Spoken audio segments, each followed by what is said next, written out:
Ayan. So sabi mo sa tabi mo, huwag mo muna akong daldalin. Makikinig ako. Ayan. Kasi sayang yung ating mapapakinggan po ngayon.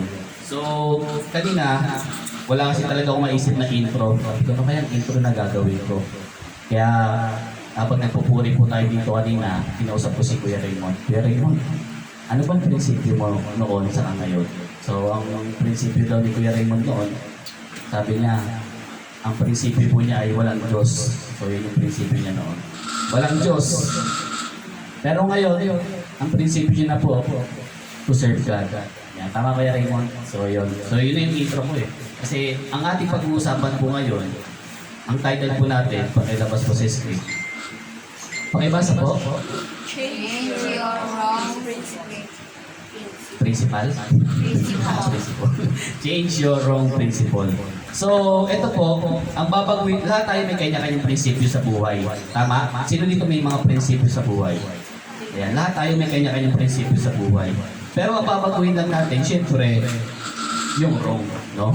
Pagka maling prinsipyo, baguhin. Pero pag tama, huwag mo nang baguhin kasi tama naman na yan. Amen? So, ang ating pong study text, Romans chapter 12, verse 2. Pakibasa po. And do not be conformed to the world, but be transformed by the renewing of your mind, that you may prove what is the good and acceptable and perfect will of God. Ayan, sabi ng Panginoon na kailangan daw po pala huwag tayong umayon sa takbo ng mundong ito. So lahat po tayo, may kanya-kanyang prinsipyo sa buhay, pero titignan po natin ngayon, ito bang prinsipyo ko ay makakatulong sa paglago ko? Ito bang prinsipyo ko ay talagang makakatulong sa akin, sa kabutihan? Or ito ba ay talagang naayon sa salita ng Diyos? O ito bang prinsipyo ko sa buhay ay pang sarili ko lang or nakikigaya lang ako sa iba? Ayan, medyo may ito tayo.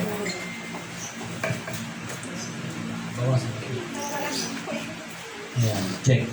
Okay. So, minsan po, may mga prinsipyo tayo sa buhay. Kasi nung bata pa naman tayo, yung mga ganyang edad kay Molly, wala pa naman, pag tinanong mo yan, hindi pa rin nakapagsalita yan. Kahit si Melimo, pag sinabi mo sa kanya, Melimo, ano prinsipyo mo sa buhay? Hindi pa niya pa maunawaan, tama? Pero pag dumating tayo sa punto na kagaya ni Gia na ganyan, pag tinanong mo anong prinsipyo sa buhay, medyo mag-iisip pa yan, ano nga ba ang prinsipyo ko sa buhay? Minsan mapapakinggan po natin to sa iba, sa mga ka-classmate, or sa ating mga kaibigan, o sa mga napapanood natin sa TV, o sa mga YouTube. So minsan doon tayo nakakapulot ng prinsipyo natin sa buhay na minsan wala naman talaga akong prinsipyo. Ano nga ba prinsipyo ko sa buhay? Pero dahil tayo ay nakakapakinig dito sa mundo ng mga salita, minsan yun yung nagiging prinsipyo natin. Nakuha po natin, tingin po kayo dito, minsan yung wala naman talaga akong prinsipyo sa buhay eh. Pero dahil nakikita ko sa mundo, napapakinggan ko, minsan yun na yung tumatatak sa isipan ko at yun na rin yung tinatayuan ko. Yun na rin yung nagiging prinsipyo ko sa buhay. Nakuha po natin. Mamaya bibigyan ko kayo ng marami pong sample po talaga ng mga prinsipyo sa buhay. Pero bibigyan ko lang po kayo ng 5 prinsipyo. Ang tawag po dito, ito po ay topical sermon lang po tayo na wala tayong mga points. Pero bibigyan ko kayo ng 5 prinsipyo sa buhay na titignan natin, ito rin po yung prinsipyo ko sa buhay. Ayan, tingin po kayo dito kasi baka itong aaralin po natin ngayon, baka isa to sa prinsipyo ko rin. No, baka ito rin yung prinsipyo ko sa buhay na dapat kong baguhin. Okay? Tingin po kayo dito. Ready na po kayo? Number 1 principle na isa sa prinsipyo ng tao, ito po. Pakibasa po. Kung ano ang nasa puso mo, sundin. Ayan. So, isa sa prinsipyo ng tao, ewan ko kung meron sa atin na ganyan pa rin ang prinsipyo or yan ang prinsipyo niya. Na sabi ngayon, kung ano ang nasa puso mo, sundin mo. Ayan. Yan yung unang prinsipyo natin. Baka meron akong ganito na prinsipyo. Tanong niyo yung sarili niyo na rin. I-check niyo na rin po ang iyong sarili. Baka ito rin ang prinsipyo ko na kahit anong mangyari, ito yung tatayuan ko. Ito na yung prinsipyo ko hanggang sa aking kamatayan. Kung ano ang nasa puso ko, susundin ko. Ano man ang mangyari. Kaya pag may ganyang prinsipyo, tingin po kayo dito, pag ganyan ang prinsipyo natin, sasabihin ko po sa inyo, delikado yan. Kapag ganyan ang prinsipyo po natin sa buhay, delikado yung ganyang prinsipyo. Bakit? Maraming sinunod ang puso, sinunod ang sigaw ng puso kaysa sa sigaw ng nanay niya. Marami pong ganyan. Mas sinunod ang sigaw ng puso kaysa sa sigaw ng kanyang nanay. Sinabi ng nanay niya, anak, huwag ka munang mag-boyfriend, huwag ka munang mag-girlfriend. Pero dahil sinunod ang puso, ang ginawa, elementary pa lang, nag-boyfriend, nag-girlfriend. Elementary pa lang ha.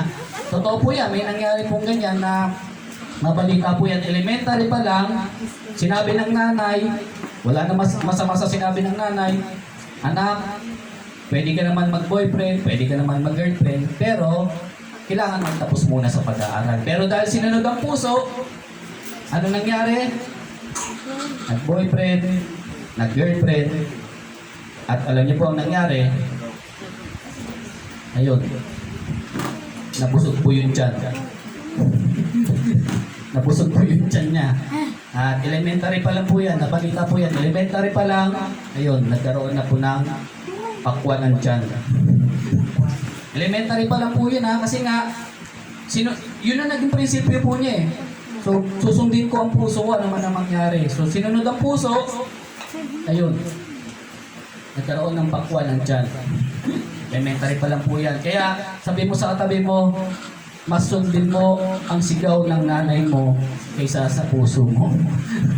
Minsan kasi tama naman ang mga magulang talaga. Minsan walang mabuting magulang na nagpapayo sa kanyang mga anak na ikakasama ng anak. Tandaan niyo po yan. Walang mabuting magulang na ipapayo sa kanyang anak, ikakasama ng kanyang anak. Wala po. Mabuting ang magulang eh. Nakuha po natin. Kaya mas maganda, sabi mo sa katabi mo, huwag mong sundin ang puso mo. Ayan. Minsan may ganito pa. Ano ba susundin ko? Isip ko o ang puso ko? Ayan. Tingin po dito. Ano bang susundin ko? Isip ko o puso ko? Kapag ang sagot po dyan, wala kayong susundin dyan. Bakit? Ito ang sabi ng word. Ano po screen? Ito pa. Ito isa sa... sige, di ko muna, sige, jump na tayo. Okay, balik po. Yan. Sabi ng Lord, wala namang masama sa ano eh. Ang gusto ng Panginoon, maging masaya rin tayo, lalo na sa mga kabataan. Pakibasa po ito. Sabi ng Panginoon, magalak ka, binata, dalaga, sa panahon ng iyong kabataan. Sabi ng Panginoon po, gawin mo ang gusto mo. O sinabi ng Lord gawin mo ang gusto mo at lahat ng kaakit-akit sa paningin mo. Ngunit, tandaan mo, ang lahat ng ito'y ipagsusulit mo sa Diyos. O sabi ng Lord, sige, mga kabataan, gawin mo yung gusto mo. Yung mga nakakaakit sa paningin mo, sige, gawin mo. Pero, ipagsusulit mo yan sa Diyos. Nakuha po natin, tayo po ay binavice versa lang po ng Panginoon dito, or tayo po ay parang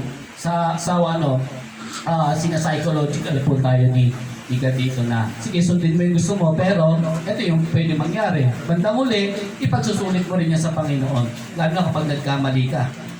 Nakuha po natin? Ayan. Pangalawa, sabi ng Lord, sino ang makakaunawa sa puso ng tao? Ito'y mandaraya at walang katulad. Wala nang lunas ang kanyang kabulukan. Sige, next verse po. Ayan. Sabi ng Lord, mas maganda sa English, sabi, the heart is deceitful above all things. Ang puso daw po, mandaraya. Kaya nga sabi ko po sa inyo, wala tayong susundin dyan, isip o puso, wala. Kasi ang puso, mandaraya. Okay? So, ang puso, nadadaya din po yan. Kaya, mas magandang sundin, salita ng Panginoon. Amen? Mas salita ng Diyos ang napakagandang dapat na sundin kaysa sa puso po natin. Next verse po. Ayan, sabi pa ng kawikaan, kayawi ka magtiwala, buong puso at lubusan, at huwag kang mananangan sa sarili mong karunungan. Sa lahat ng iyong gagawin, siya nga'y alalahanin upang ikay patnubayan niya sa iyong mga tatahakin. Ayan, may English version pa yata yan. Ayan, mas maganda sa English version. Sabi niya gano'n, trust in the Lord with all your heart and lean not your own understanding. In all your ways, acknowledge Him, and He shall direct your paths. Yan sinabi ng Lord, no? Yan nga kanina sinabi ko, ano ba ang dapat sundin? Ang puso o ang isip? Yan ang sabi ko po sa inyo, wala tayong susundin sa dalawa. Ang susundin natin, salita ng Panginoon. Kasi, ang sabi ng kanina sa Proverbs, na ay sa Jeremiah, na ang puso natin, mandaraya. Sabi din ng Proverbs, no, sabi, huwag daw tayo umayon sa ating karunungan o sa ating mga iniisip. Nakuha po natin? Dapat, sabi ng Lord, trust in the Lord with all your heart. Magtiwala sa Panginoon. Kaya, kung may mga prinsipyo tayo na, kung isa sa prinsipyo natin, susundin ko ba ang puso mo? So, kapatid, wag.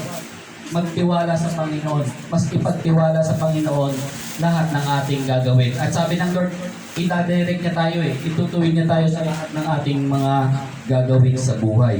Amen? Kasi may mga mali tayong desisyon sa buhay na ang nangyayari sa buhay po natin, nagiging distraction, napapariwara yung karamihan kasi nga sinusunod ang puso. Pero sabi ng Lord, ipagkatiwala sa kanyang lahat. Amen. Kaya sa mga kabataan, sa mga nag-estudyante po dito, wala namang masamang magka-crush. Yan, kay crush. Wala namang masama dyan kay crush ha. Meron nga pong isang kwento. Magka-classmate po sila, babae at lalaki. Yung lalaki, dahil elementary pa lang sila, nagpaalam sa magulang. Sabi niya doon sa magulang, tita na agad tawag niya, pwede ko bang ligawan ng inyong anak? Sabi ng nanay, pwede, pero kailangan magtapos muna siya sa pag-aaral. So, kinabukasan, pumunta ulit si yung lalaki, ni nanay, sabi niya, tita, pwede ko na po bang ligawan ng inyong anak? Sabi ng nanay, ang kulit mo. Sabi nga, pagtapos naman siya sa pag-aaral. So, ang ginawa ng lalaki, sinundo niya sa eskwela yung kanyang nililigawan at sinabi niya, tita, niligawan ko na po yung inyong anak. Sabi ng nanay, ang kulit mo talaga. Pagtapos na nga siya sa pag-aaral. Sabi ng lalaki, ito na nga po, sinundo ko na, tapos na po siya sa pag-aaral. Pwede ko na po ba siya ligawan? Ang kulit no? Nakarelate. So, wala muna ha. Kaya, maghintay sa tamang panahon. So, sabi din na Ecclesiastes, may tamang panahon naman. There is a time for everything. Ayan. Kaya, sabihin mo, kung ikaw ay estudyante, sabihin mo, okay lang magka-crush. Sige, kalibitin mo yung katabi mo, estudyante, sabihin mo, okay lang naman magka-crush. Huwag lang muna manliligaw o magpapaligaw. Lalo na kapag kayo ay humihingi pa sa baon ng inyong magulang ha. Humihingi ka sa baon sa magulang mo. Tapos ang ginagawa, ipinang-date, ipinang-bibili ng rose, saan galing? Kay nanay, kay tatay. Kaya okay lang magka-crush, pero wag muna magpaligaw. Wag muna manligaw, ha? So, hintayin yung tamang panahon. Pagka may kakayahan na, halimbawa kayo ay may trabaho na, yan, pwede na. Pagka may kakayahan na magtrabaho, ay kayo ay hindi na kayo binibigyan ng pera ng inyong mga magulang. Ayan. So number 2, 5 lang po ang ating pag-uusapan, mabilisan lang naman po ito. So pangalawang prinsipyo sa buhay, baka may ganito rin tayong prinsipyo sa buhay. Pakibasa po. Minsan ka lang mabuhay, so gawin mo na ang lahat ng makakasir. Yan o. YOLO. You only live once. Ayan. Pag may ganito tayong prinsipyo sa buhay, baka may ganito rin tayong prinsipyo sa buhay na po. Minsan ka lang mabuhay sa mundo, gawin mo na ang lahat na magpapasayo, principle. Ayan. Kapag ganyan po ang prinsipyo sa buhay, ito po ang sasabihin ko kapatid, delikado po. Bakit? Kasi kadalasan, sabi nga, alam niyo yung salitang YOLO, no? So siguro napapakinggan naman po natin to sa mga kabataan. So minsan ka lang naman mabuhay, so gawin mo na. Wala namang, ito po ay neutral na po. Neutral po ito. Pwedeng tama, pwede rin namang may tama. Pwede rin namang mali. Okay? So pwedeng tama kasi wala namang masama na sundin mo yung gusto mo or gawin mo yung gusto mong gawin, pero hindi naman lahat ng ating gagawin sa buhay ay magpapasaya sa atin or ikakabuti ng ating buhay. So kapag may ganito tayong prinsipyo sa buhay, so tingnan natin kung ito ba ay makakabuti. Kung kapag sinunod kasi natin, halimbawa, kasi ito dati prinsipyo ko rin po ito sa buhay, na gagawin ko lahat. So wala makakapigil sa akin kahit ng mga magulang ko noon, hindi ako mapigilan. So dahil gusto ko maging masaya, dati po ako po ay introvert po talaga. Alam niyo introvert? Yung gusto ko ako lang lagi mag-isa. So mahihain ako, hindi ako sanay na umarap sa maraming tao. So introvert. Pero sa pagiging introvert ko, meron akong parang gustong gawin sa buhay na gusto ko lagi ang kasama ko masayahin. Kasi nga introvert na ako. So mahihain na ako, malungkutin pa ako. So gusto ko yung mga kasama ko, magiging kaibigan ko masayahin. So kaya ang ginawa ko, kahit introvert ako, naghanap ako ng kasiyahan sa barkada ko. So nahanap ko yung kasiyahan sa barkada ko. So ang ginagawa ng barkada ko, syempre nandiyan na kapag ka barkada, nagiinuman, umiinom ng alak, so naninigarilyo. So ganun yung ginagawa namin. Kasi nga, yun ang prinsipyo ko eh. So minsan ka lang naman mga buhay sa mundo, so gagawin ko na yung gusto kong gawin. Kahit magulang ko, hindi na ako mapigilan. At uuwi kami ng madaling araw, minsan ang payo ng magulang ko, o umuwi ka anak ng umaga, ay ng maaga ha. O nang ginagawa ko, umuwi ako ng umaga. Ganun ako papasaway noon. Kasi nga, yun yung prinsipyo ko eh. So minsan ka lang nang mabuhay sa mundo, gagawin ko na yung magpapasaya sa akin. Kahit magulang ko, hindi ako mapigilan.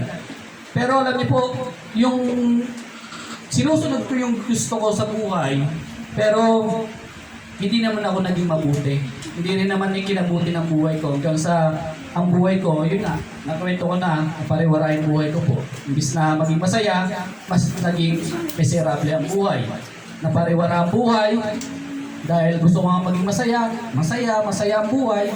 Imbis na maging masaya, naging malungkot. Kasi nga, di ba, yun nga po, tayo po ay naging gangster. So, mas umiksi ang buhay or umiksi ang imbis na lumuwag ang mundo mo, umiksi yung mundo mo. Kumbaga, hindi ka na makalabas sa bahay dahil nga marami ng kaaway. So, yun yung nangyayari dahil kakasunod ko sa gusto kong gawin sa buhay. Yun yung pong nangyari. Meron pong Bible verse, meron sa Biblia, na ito po ay talagang masasabi na nating YOLO. Po, talagang siya po ay talagang sinusunod niya kung ano yung gusto niyang gawin. Merong karakter sa Biblia na lahat ng gusto niyang gawin, nagagawa niya. Meron po, siya po si Haring Solomon. Basahin po natin yung verse. Ito po ang sabi niya. Siya po ang nagsabi nito. Sabi niya po gano'n, ipinasya ko sa aking sarili na ako'y magpakaligaya. Yun po yung ginawa po niya, no? Sabi niya gano'n, dahil siya po ay makapangyarihang hari, nagagawa niya lahat ng gusto niyang gawin. Kaya sabi niya gano'n, ipinasya ko sa aking sarili na ako'y magpakaligaya at nasumpungan ko naman ang tunay na kaligayahan. Ngunit, ito naman walang kabuluhan. So sabi ng isang mangangaral, si Haring Solomon, siya po ay pinakamayaman at siya po ang pinakamatalino. Kung nabubuhay po siya hanggang ngayon, siya pa rin ang pinakamayaman, siya pa rin ang pinakamatalino hanggang ngayon. Siya po yung talagang pinagkalooban ng Diyos ng talino, ng kayamanan. So, pero itong sabi niyo, napatunayan niya, sabi niya gano'n, nasumpungan niya yung tunay na kaligayahan, pero ang sabi niya sa bandang uli, ngunit itong may walang kabuluhan. So next verse, tingin po dito sa screen. Sa pagnanasa kong makamit ang karunungan, ipinasya kong magpakalasing. Sipin niyo, ginagawa niya talagang lahat ng gusto niyang gawin eh. Ipinasya kong magpakalasing sa alak, sa loob-loob ko, ito na ang pinakamainam na dapat gawin ng tao. Sa maikling panahon, ilalagay niya sa mundong ito. So ganun siya katalino. Alam niya na minsan ka lang mabuhay sa mundo, kaya gawin ko na yung gusto kong gawin. Kaya ang ginagawa niyo, nagiinom ng alak. Sabi niya, ito na yung pinakamainam na gawin ng tao. Sa maikling panahon ng kanyang buhay. Next verse. Tingin po kayo yung screen ha. Sabi niya gano'n, nakaipon ako ng napakaraming pilak at ginto. Siya na talagang pinakamayaman sa buong mundo na po. Mula sa mga lupang nasasakupan ko, marami akong mga awit na babae at lalaki. Marami akong asawa.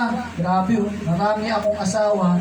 At pawang magaganda. Wala nang hahanapin pa ang isang lalaki, lalo na kung tungkol din lang sa babae. Grabe. Maraming asawa, ayan mo na. Maraming asawa na wala na daw hahanapin ang isang lalaki pagdating sa kagandahan ng asawa. Wala na. Nasa kanya na ang lahat talaga. Nasa kanya na ang lahat. Ganyan ka grabe si Solomon. Pero, next verse, ito pa po. Wala akong ginustong hindi ko makukuha. Ganyan siya kayaman, ganyan siya kano. Ginagawa kong lahat ng aking magustuhan. Nalulugod ako sa aking mga ginagawa at iyon ang pinakagantimpala ng aking mga pinagpaguran. Next verse. Tingin lang po kayo dito. Pagkatapos inisip kong mabuti ang mga ginawa ko at mga pagod ng aking pinuhunan. Nakita ko ang lahat ay pawang walang kabuluhan. Tulad lang ito ng paghahabol sa hangin. Ganun ang sinabi niya. Sabi niya ganun. Ginagawa ko yung gusto kong gawin, nakukuha ko naman yung gusto kong gawin, nakukuha ko lahat ng gusto kong kunin, pero sabi niya bandang huli, walang kabuluhan. Tulad lang daw to, ito ng paghabol mo sa hangin. Next verse. Wala na rin halaga sa akin ang lahat ng pinagpaguran ko sa mundong ito, sapagkat ito'y maiiwan lamang sa susunod sa akin. Ganun siya katalino. No? Hindi pa man siya kinukuha ng Panginoon, pero naisip niya na lahat ng pinagpaguran niya sa mundong ito, kahit yung kanyang kayamanan, sabi niya gano'n, pag ako naman ay kinuha ng Panginoon, mauuwi lang din sa susunod sa akin. Parang sinasabi niya na pag ako ay namatay, walang kabuluhan ng lahat, mauuwi lang din naman to sa magiging anak ko. So next verse. At sino ang nakakatiyak kung siya'y marunong o mangmang? Gayunman, siya pa rin ang magmamana sa lahat ng mga pinagpaguran ko at ginamitan ng karunungan sa mundong ito. Itong may walang kabuluhan. So doon niya na-realize na lahat talaga walang kabuluhan. Siya na kasi ang pinakamayaman eh. Mayaman siya eh. Nagagawa niya lahat ng gusto niyang gawin. Nakukuha niya lahat ng gusto niyang kunin. So nasa kanya ng lahat. Pero sabi niya, yung yaman ko, pag ako namatay, mauuwi rin sa wala. Walang kabuluhan.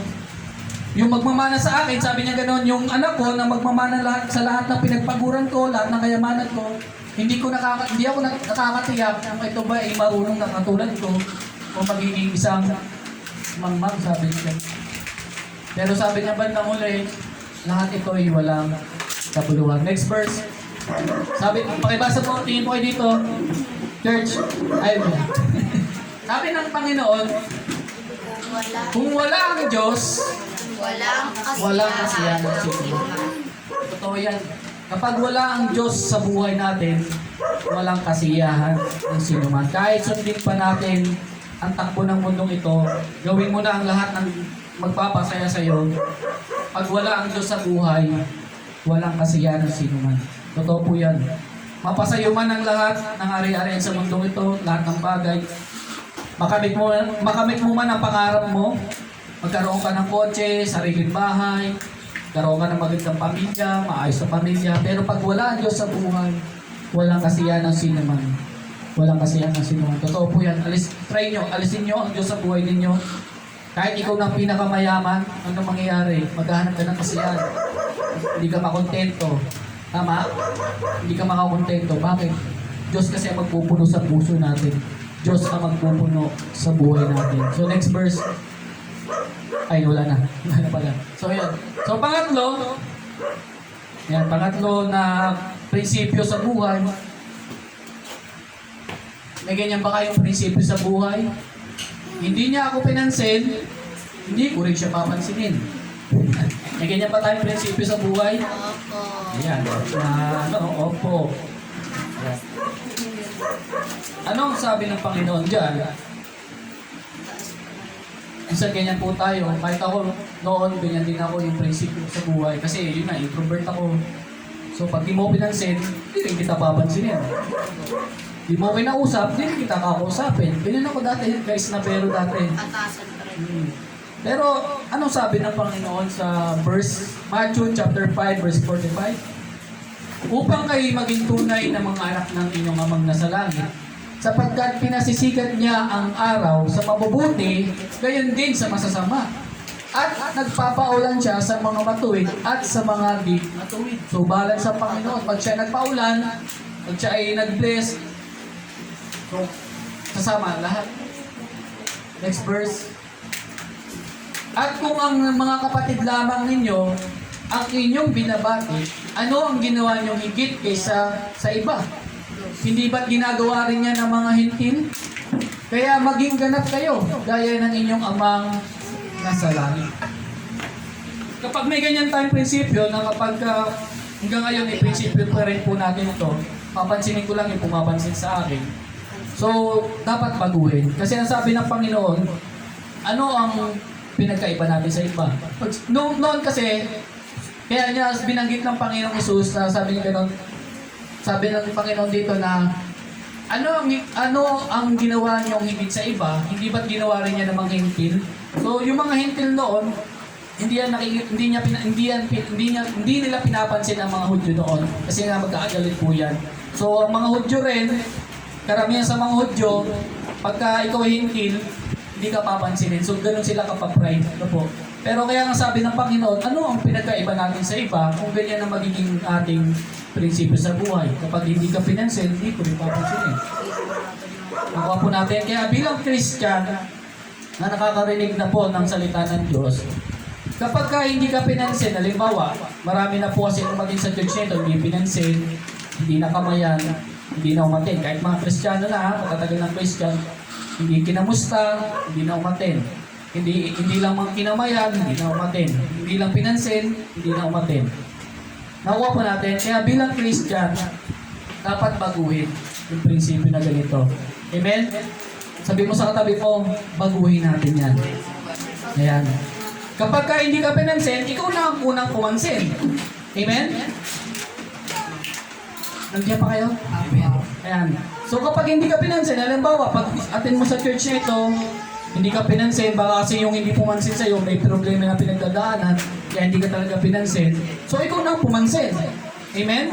So dapat babaguhin natin yung ating prinsipyo. Kapag hindi ka pinansin, ako na ang papansin sa'yo. Hindi mo okay na musta, ako na ang kakamusta sa'yo. Hindi mo okay na usap, ako na ang kakausap sa'yo. Dapat ganun ang prinsipyo natin sa buhay. Amen? Kaya dapat baguhin. So ano pang next? Pang-apat, yan, malapit na po tayo magtapos. Hindi ko siya patatawarin. Ayan, kapag may mga ganyan tayong prinsipyo din sa buhay, hindi ko siya patatawarin, ano man na mangyari, kahit nga mamatay na siya, hindi ko siya patatawarin. Pag ganyan ang prinsipyo natin sa buhay, ano ang sabi ng Matthew 6, chapter 14, palabas yung verse natin.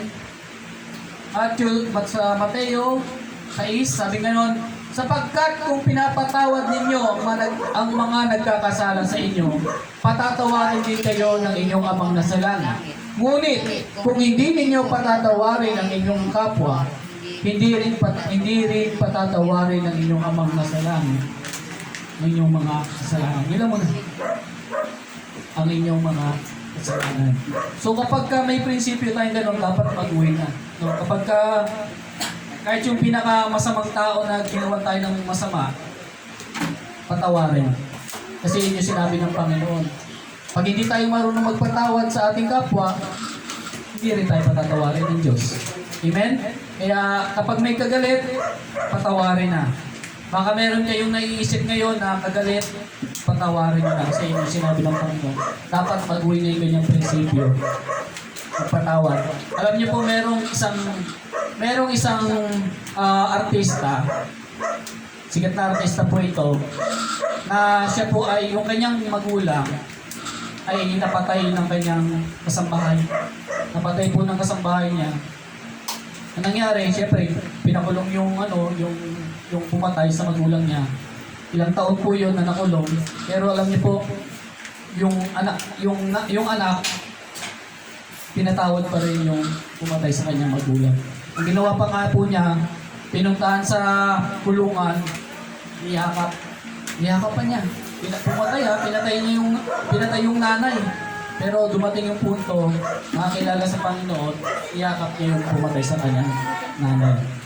At pinatawad po niya. Ganun yung pagpapatawad na hindi lang sa salita, kundi sa gawa. Pinuntahan niya pa mismo sa kulungan, niyakap po niya, pinatawad po niya. Mahirap po yun. Pero yun kasi tinuturo sa atin ng Panginoon. Kaya kung meron tayong mga kamag-anak, kaibigan at dating kaibigan mo, nagkagalit, patawarin. Kung may kamag-anak tayo na talagang ginawa tayo ng masama, patawarin. Amen? Kasi yun yung sinabi ng Lord eh. Kailangan baguhin natin yung ating maling prinsipyo. Amen? Hindi pa po kayo? Yan. Ano pa ang sabi? Matthew chapter 5, verse 44. Ngunit ito naman ang sinasabi ko, ibigin ninyo ang inyong mga kaaway at ipanalangin ninyo ang mga umuusig sa inyo. Next verse. Next verse pa. Yan. Kung ang mga nagmamahal sa inyo, ang siya lamang ninyong mamahalin, ano ang gantimpala ang inyong inaasahan? Maaasahan. Hindi ba't ginawa rin niya ng mga maniningil ng buwis? Yan sinabi ng Panginoon. Yan muna. Sabi ng Panginoon, kung ang mamahalin lang daw po natin ay yung mga tao nagmamahal sa atin, anong hihintay natin gantimpala? Ay ginagawa rin po yan ng mga maniningil ng buwis. Ibig sabihin, bakit yan yung illustration ng Panginoon? Ba't yung sinabi ng Panginoon? Kasi yung mga tax collector noon, so tinataas, maraming galit noon sa mga tax collector. Hanggang ngayon naman siguro maraming mga tao na galit pa rin sa mga tax collector kasi nga tinataasan lagi nila yung mga buwis ng pagniningil. Lalo na kapag hindi ka kamag-anak at kaaway ka niya, mas higitan pa yung buwis na isisingilin sa'yo. Pero kapag medyo okay kayo, lalo kamag-anak ka niya, so minsan hindi nasisingilin, minsan babawasan pa. Pero sabi ng Panginoon, hindi ba't ginagawa rin naman ng mga tax collector yan? Yung mga nagmamahal lang sa kanila, yung minamahal nila. Pero yung mga kaaway nila, talagang hindi na nila minamahal. Pero ang sabi ng Lord, mahalin yung kaaway. Patawarin yung kaaway. Amen? Diyan pa po kayo. And last verse, yan, mabilis na po tayo. Panglima, hindi na po tayo magtatapos. Hindi ko siya igagalang. Ayan. Lalo na sa mga kabataan ko ngayon, marami na hindi gumagalang at hindi respeto sa magulang. Pero anong sabi ng pag ganito, pag may mga kabataan, tingin po kayo dito, o kahit na nga yung may mga edad na hanggang ngayon po ay walang respeto, walang kagalang-galang sa kanilang mga magulang. So, minsan kasi, dahil ginawa ng masama ng magulang, minsan wala na silang paggalang sa magulang. Pero anong sabi ng Exodus? Exodus chapter 20 verse 12. Igalang mo ang iyong ama't ina, sa gayo'y mabubuhay ka ng matagal sa lupain ibinigay sa inyo ni Yahweh, na inyong Diyos. Next verse. Efeso, so sa Old Testament, Exodus, pagdating ng New Testament sa Efeso, igalang mo ang iyong ama't ina, ito ang unang utos na may kalakip na pangako. So ano ang pangako ng Panginoon? Pag inirespeto, ginalang ang ating mga magulang, ano ang pangako ng Diyos? Mahaba ang buhay. Kaya nga, kung gusto nyo umiksi ang inyong buhay, huwag nyo igalang ang inyong mga magulang. Sigurado, totodasin talaga kayo ng Lord. Bakit? Utos ng Diyos eh. Utos ng Diyos. Kaya pansinin nyo, yung mga maiksi ang buhay, mga walang respeto sa magulang, walang kagalang-galang sa magulang, kinikurts pa yung magulang. Yun yung nangyayari. Kaya nung nangyari, nagiging pariwara ang buhay, umiiksi ang buhay. Kasi hindi sinunod yung salita ng Diyos. Balik natin sa Exodus. Sabi ng tingin po ay dito mga kabataan. Sabi ng Lord, igalang mo ang iyong ama't ina. Igalang ang ama't ina. So wala tayong mababasa dito sa verse na to, sa Exodus. Walang sinabi dito ng Panginoon na igalang mo ang iyong mabuting ama o mabuting ina. Walang sinabi. Sabi lang ng Lord, igalang mo ang iyong ama't ina. Mabuti man o naging masama sa iyo, igalang. Igalang. Irespeto. Hindi porke tayo ay hindi pinapayagan, hindi porke na tayo lagi na lang tayong pinagbubungangaan, hindi mo na igagalang. Hindi naman sinabi ng Lord na porke mabuti lang sa iyo, doon mo lang igagalang. Hindi. Sabi ng Lord, mabuti man o masama, igalang mo pa rin. Respeto mo pa rin. Magulang mo yan eh. Nakuha po natin? Parang maayaw ah. Kaya sabi mo sa katabi mo, kung ikaw man ay may galit sa iyong magulang, igalang. Irespeto. Amen? So kahit tayo rin pong mga may edad na, ito rin po ang sabi ng unang 2 Timothy, hindi ko na po nalagay dyan, basahin ko na lang. Sa unang Timoteo, Ito para sa lahat na po ito, hindi lang po ito para sa mga kabataan.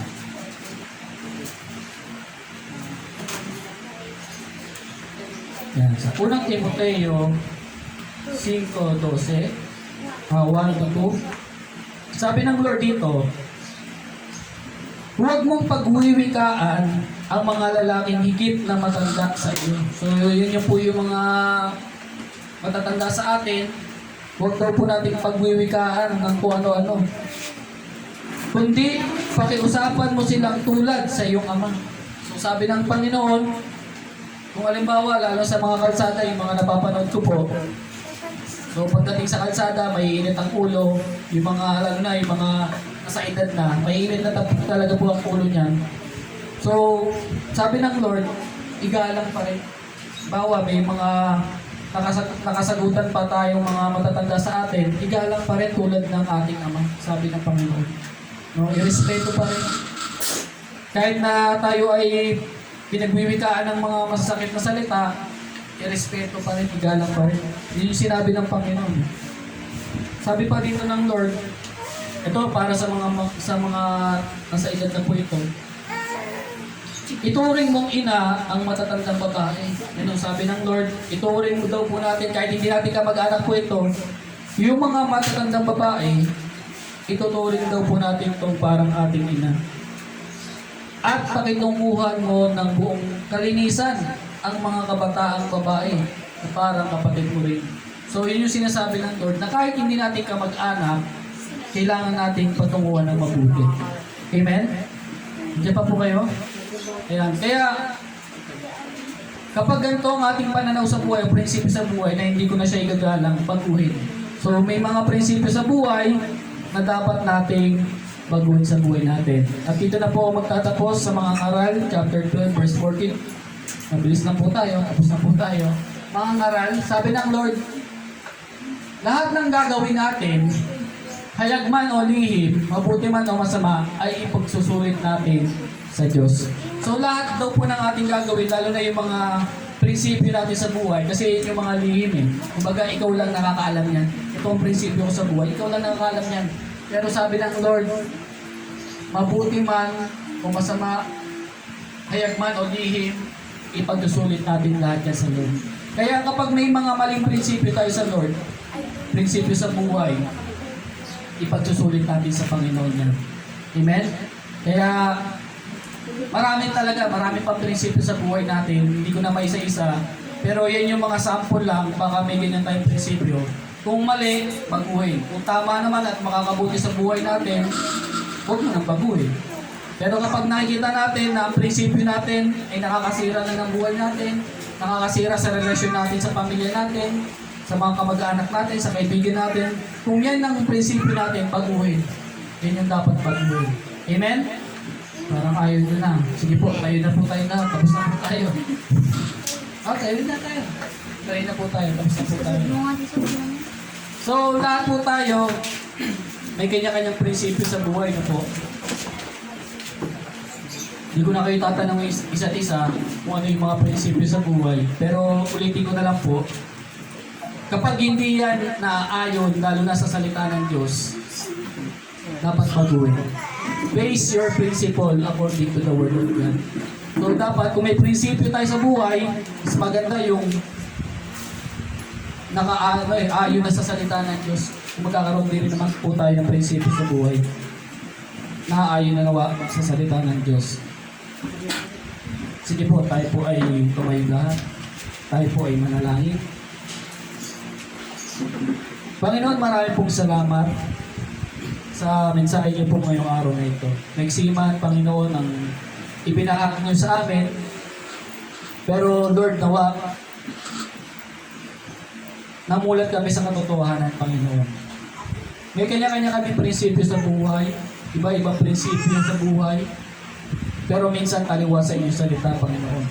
Minsan nagiging distraction na ang aming buhay. Minsan nakakadamay pa kami ng iba, Panginoon, dahil sa aming mga maling prinsipyo na aming tinatayuan. Kaya Lord, dalangin ko sa bawat isa sa amin, mula sa kabataan hanggang sa may mga edad na, Panginoon. Kung may mga prinsipyo kami na baluktot, mali, tulungan niyo po kami na mabago. At nawa, bilang Christian, Panginoon, na nakakarinig na ng iyong salita, mas itatak namin sa aming puso at isipan ang iyong mga salita, mas i-meditate po namin ito. Sa gayon, Lord, kung may mga mali kaming prinsipyo mabago, at salita na lang po ninyo ang siyang maging prinsipyo namin sa buhay, Panginoon. Dahil ito ay mas makakabuti sa aming buhay, Panginoon Jesus. Salamat po, Panginoon. Nawa ay ma-apply po namin sa aming buhay nung aming mga narinig po ngayon, na huwag namin sundin ang aming puso, bagkus sundin namin ang iyong salita. Kung may mga kami man ay may mga hindi naging kagalit, tulungan niyo po kami na magpatawad tulad ng pagpapatawad niyo sa amin, Panginoon. Kung meron man kaming mga nagawa ng kasalanan, Lord, humingi kami ng tawad sa inyo at sa kanila, Panginoon. At yung mga tao na nakagawa rin sa amin ng kasalanan, Lord, tulungan niyo rin kami magpatawad sa kanila. At tulungan niyo din po kami, Panginoon, na igalang ang aming mga magulang, igalang ang aming mga kapag-anak, irespeto namin kahit hindi namin kapag-anak, tulad ng turo ninyo sa inyong salita, Panginoon, na dapat namin irespeto, igalang yung mga nakakatanda sa amin, kahit yung aming mga kabataan na kapatid, igalang po namin, Panginoon Jesus. Lord, salamat dahil tinuturuan niyo po kami ng mabubuting asal, Panginoon. Salamat sa inyong salita na nagbibigay liwanag sa amin, Panginoon. Dahil kung wala ang iyong salita, Panginoon, pariwara namin ang aming buhay, Panginoon. Kaya salamat dahil tinuturuan niyo po kami na maging mabuting tao, Panginoon Jesus. Salamat po aming Diyos. Salamat po, Panginoon. Sige po, kapatid, taas po natin ang ating mga kamay para sa mga benediction prayer. Hallelujah, Lord. Lord, lahat po kami dito may kanya-kanyang pagsubok na pinagdadaanan, may problema, financial, sa relasyon namin, sa aming pamilya. Lahat ng nakataas ang kamay, Panginoon, provide niyo po, Panginoon, yung aming pangangailangan. Ito man ay pambayad ng kuryente, pambayad ng tubig. Ito man, Panginoon, ay panggasto sa pang-araw-araw. Ito man, Panginoon, ay pambaon namin. Yung mga bayarin namin, Panginoon. Lord, ipakita po ninyo na kayo yung Diyos na nagpo-provide ng aming mga pangangailangan. Na hindi nyo papabayaan ang inyong mga anak, Panginoon Jesus.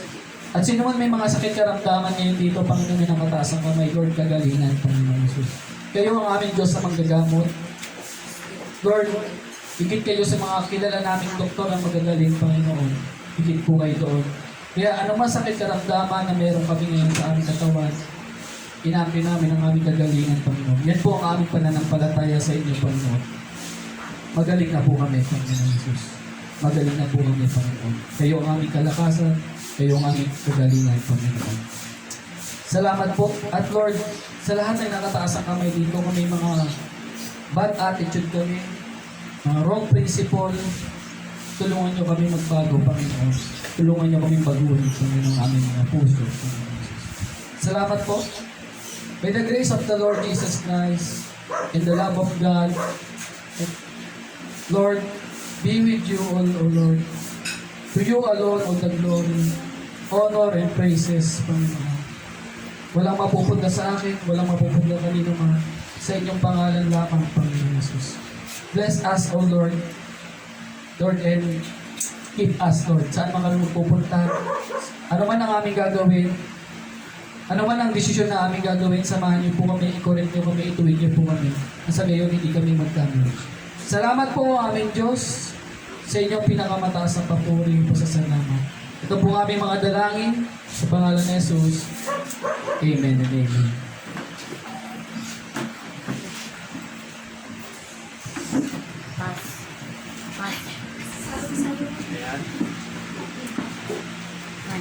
Perfect. Ayan. So, dadako na po tayo sa